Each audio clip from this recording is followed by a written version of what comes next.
Is being a man today a privilege or a burden? The current crisis of masculinity refers to the growing sense of disconnection, confusion, and loss of purpose that many men experience in today's world.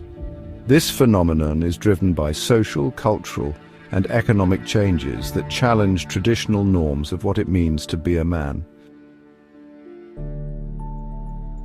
For a long time, the male role was associated with being the financial provider, the head of the family, and someone emotionally reserved.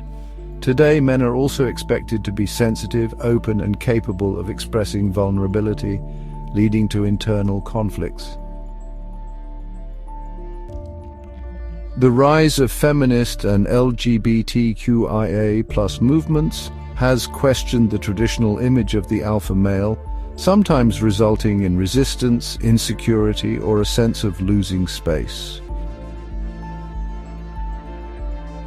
Job insecurity and the loss of financial stability challenge the traditional notion of the man as a provider. More equal relationships and female independence challenge conventional standards of masculinity. Many men feel pressured to meet conflicting expectations while struggling to seek help due to the stigma of appearing weak. Suicide rates among men are significantly higher than among women, partly due to the difficulty of expressing emotions or seeking emotional support. The difficulty of forming deep emotional bonds or expressing feelings can lead to isolation. Many men are attempting to redefine masculinity in a healthier way, seeking a balance between strength and vulnerability. The openness to discussing emotions, seeking therapy, and building more genuine relationships is a growing movement, though it still faces resistance. What does it mean to be a man to you today? How can we balance tradition and change without losing our identity? Is vulnerability really a weakness or a sign of courage? The current crisis of masculinity does not need to be seen as a threat, but as an opportunity for growth, dialogue, and a deeper understanding of what it means to be a man in today's society. To understand the depth of the current masculinity crisis, it is important to look at concrete data and the lived reality of many men. These numbers and facts reveal how the weight of societal expectations, combined with a lack of safe spaces for emotional expression, affects the mental health and well-being of men.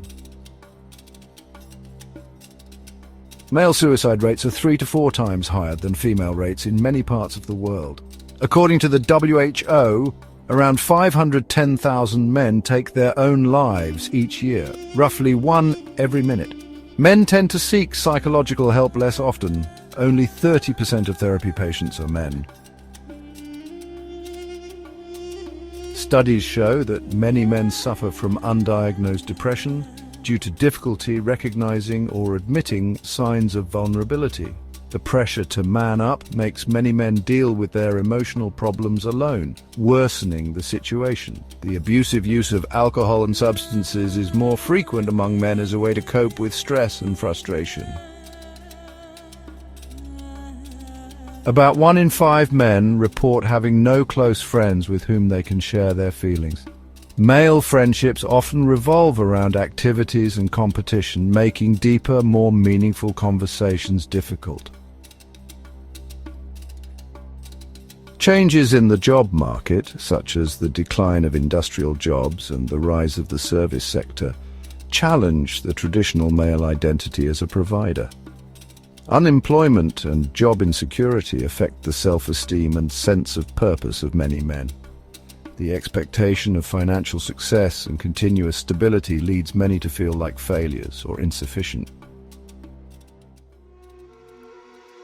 These numbers show that the masculinity crisis is not just an abstract concept, but a real and urgent problem.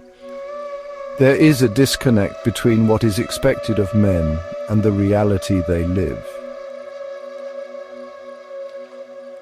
For many, admitting fragility is still seen as a weakness when it is actually a crucial step to overcoming internal challenges. These data should serve as a warning to encourage dialogue, offer more emotional support, and redefine what it means to be a man in a healthy and balanced way. The internal conflict experienced by many men today arises from the clash between traditional expectations of masculinity and the demands of modern society. While old models of ideal masculinity valued strength, financial provision, and emotional resilience, the contemporary world expects men to also be sensitive, empathetic, and open to expressing vulnerabilities. Men are pressured to be strong and in control, yet they are also expected to be emotionally available.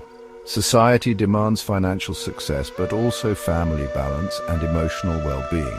Showing weakness is still seen as less masculine, even in a context of greater emotional acceptance. Many men fear being seen as weak or incapable if they express their vulnerabilities. The stigma of fragility and mockery among friends about feelings create barriers to opening up. There is fear of rejection by partners or authority figures when showing vulnerability. Men who fail to fulfill traditional or modern roles often feel inadequate. Many grow up hearing phrases like "man up" or "men don't get scared," repressing emotions from an early age. The struggle to form deep emotional bonds leads to isolation, worsening mental health issues. Some men resort to aggression or risky behavior to reaffirm their masculinity. Substance abuse is often a way to numb frustration or cope with emptiness. Excessive focus on financial or physical performance can be a way to compensate for emotional insecurities. This internal conflict can be seen as an invitation to reflection and change. Redefining masculinity more broadly and inclusively, allowing men to be strong and vulnerable simultaneously, can reduce pressure and improve mental health and relationships. Accepting vulnerability as part of the human experience, not as a sign of weakness, is an essential step to balancing these conflicting expectations and allowing men to live more authentically. Is it time to redefine what it means to be a man? Should we accept that strength also means knowing how to ask for help? That being a man is more than fulfilling a role imposed by society? Share your thoughts in the comments. This is an open space for dialogue. Let's talk.